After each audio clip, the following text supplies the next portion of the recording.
Kamu pikir galbay di pinjol legal di tahun 2025 resikonya cuman di teror doang? Nah, kamu salah jika berpikir seperti itu. Karena galbay pinjol di tahun 2025 ya, itu tidak sepele itu. Nah, jadi buat kalian nasabah pinjam online atau buat kalian semua nasabah pinjol legal, ya bisa dibilang wajib tidak wajib simak video ini. Kenapa? Karena di video kali ini saya akan memberikan resiko-resiko jika kalian nekat galbay atau bayar di pinjol legal di tahun 2025 ini. Jadi kalau kamu nasabah pinjam online atau kalau kamu nasabah galbay pinjol legal ya kamu harus simak video ini. Tapi sebelum pembahasannya, buat kamu yang bergabung ke grup WA Kang Galbay ya, untuk linknya ada di deskripsi video ini. Kamu bisa langsung klik saja. Di grup WA Kang Galbay ini kamu bisa sharing dengan nasabah yang lain. Karena di sana ada ratusan bahkan ribuan nasabah yang galbay atau bayar di pinjol legal. Dan kamu juga bisa sharing dengan saya, bisa ke saya. Saya akan respon kalau saya tidak sibuk. Kalau saya sibuk, saya selalu respon, tapi pasti saya respon. Dan perlu diingat juga nih, grup WA Kang Galbay itu gratis, tidak ada biaya apapun. Tapi jangan lupa, sebutkan ujung nomor WA kamu di video ini. Kamu komen seperti ini, 738, terima bang.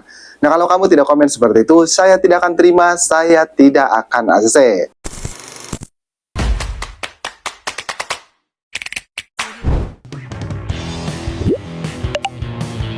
Seperti biasa, saya tidak akan berlama-lama, saya tidak akan bertele-tele. Cuman di sini saya mengingatkan dulu kepada kalian semua nasabah pinjam online atau kan yang simak video ini ya. Saya mengingatkan untuk jangan skip-skip video ini. Kenapa? Supaya kamu mengerti dan paham apa yang saya sampaikan. Dan sebelum ke pembahasannya, alangkah baiknya kalian like dan subscribe dulu channel ini. Supaya apa? Supaya kalian bisa mendapatkan video-video terbaru tentang dunia perpinjolan. Oke, tanpa berlama-lama, saya akan langsung saja jelaskan resiko galbay atau bayar di tahun 2025 ini. Sebenarnya ada beberapa resiko seperti DC lapangan, diteror, dan lain-lain. Cuman masalahnya di sini saya tidak hanya menjelaskan resikonya saja, tapi saya juga memberikan saran ya. Tapi perlu catat, bukan menyuruh kalian untuk tidak membayar pinjaman kalian di pinjol legal. Tapi lebih tepatnya, supaya kalian bisa merasa tenang untuk mengumpulkan uang dan membayar pinjaman kalian. Mau bayar atau tidak, itu terserah kalian ya. Intinya saya hanya menyarankan saja supaya kalian bisa lebih tenang, supaya kalian bisa merasa aman. Nah untuk yang pertama, kalau kamu galbay atau bayar di pinjol legal ya, sudah pasti kamu diteror kan, entah itu lewat WA, lewat telepon, ataupun lewat SMS, itu sudah jelas, pasti kamu diteror. Nah, kebanyakan nasabah pinjam online atau kebanyakan nasabah pinjol legal ya, hampir semua nasabah pinjam online itu selalu melakukan hal ini, apa yaitu membaca pesan.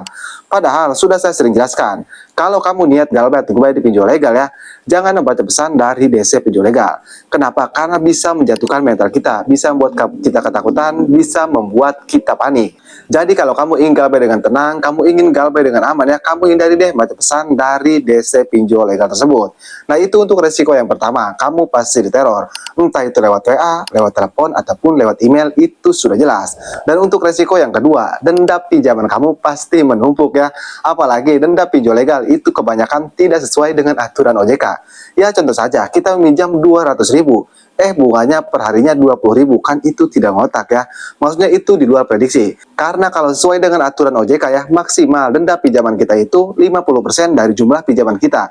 Contoh, kita minjam 200.000. Nah, maksimalnya berarti berapa? Berarti 100.000 rupiah. Tapi hampir semua pinjol legal itu tidak seperti itu. Cuman ya mau bagaimana lagi? Karena itu sudah resikonya. Cuman saya ada saran, kamu jangan melihat denda bunga pinjaman. Kenapa? Karena kalau kamu melihat, sudah dipastikan kamu panik. Ya bagaimana tidak panik ya? Hutang kamu bertambah besar. Itu untuk resiko yang kedua tentang bunga pinjaman. Dan untuk resiko yang ketiga, jika kamu nekat galbay atau bayar di pinjol legal ya, yaitu tentang DC lapangan. Nah pasti sebagian nasabah pinjam online atau hampir semua nasabah pinjol legal itu takut tentang DC lapangan. Ya emang tidak bisa dipungkiri ya, siapa sih yang tidak takut tentang DC lapangan? Sebenarnya bukan lebih ketakut sih, tapi misalnya malu ataupun ada juga yang takut ya, takut barang-barang disita dan lain-lain. Sebenarnya tidak ada yang seperti itu ya, mereka tidak akan marah-marah datang ke rumah kita. Kenapa? Karena mereka ada kode etiknya dari pihak OJK, jadi tidak akan marah-marah ataupun menyita barang kalian. Jadi kalaupun ada DC lapangan datang ke rumah kalian, ya kalian terima dengan baik. Cuman intinya jangan sampai menjanjikan pembayaran. Karena kalau kalian menjanjikan pembayaran, itu sudah melakukan kesalahan yang sangat fatal sekali. Nah kalau kamu ingin tahu lebih lengkap cara menghadapi DC lapangan, kamu bisa simak video saya yang ini. Untuk linknya ada di deskripsi video ini ya. Karena di video ini saya hanya membahas resiko-resiko yang akan kita terima jika kita nekat galbay atau bayar di pinjol legal. Nah itu untuk yang ketiga tentang DC lapangan. Dan untuk resiko yang selanjutnya, jika kalian nekat galbay atau bayar di pinjol legal, nah itu sudah jelas nama kalian masuk slik OJK. Itu sudah jelas, apalagi kalau kalian galbay di pinjol legal ya, seperti di Akulaku, Sopelater, ataupun kredit pintar, dan lain. Banyak lagi pinjol legal ya. Nah, sudah pastikan nama kalian masuk STIK OJK. Apa sih resiko nama kita masuk STIK OJK ataupun daftar hitam? Resikonya kan tidak bisa lagi meminjam di pinjol-pinjol legal lainnya. Karena tadi nama kalian sudah di blacklist ataupun nama kalian sudah masuk STIK OJK. Bahkan bukan hanya di pinjol nih, seperti di bank-bank yang ada di Indonesia ini ya. Nama kalian itu sudah masuk STIK OJK ataupun di blacklist. Jadi kan tidak bisa meminjam lagi. Lebih tepatnya bakal auto ditolak. Tapi bang, yang jadi pertanyaan, apakah berpengaruh ke kartu keluarga kita? Jawabannya tidak, berpengaruhnya itu ke seorang saja ya, ke seorang yang bersangkutan. Misalnya kalian punya istri, nah itu tidak berpengaruh ke istri kalian. Nah, kalau kalian meminjam di bank menggunakan nama istri kalian, itu tidak berpengaruh, karena yang berpengaruh hanya yang bersangkutan saja.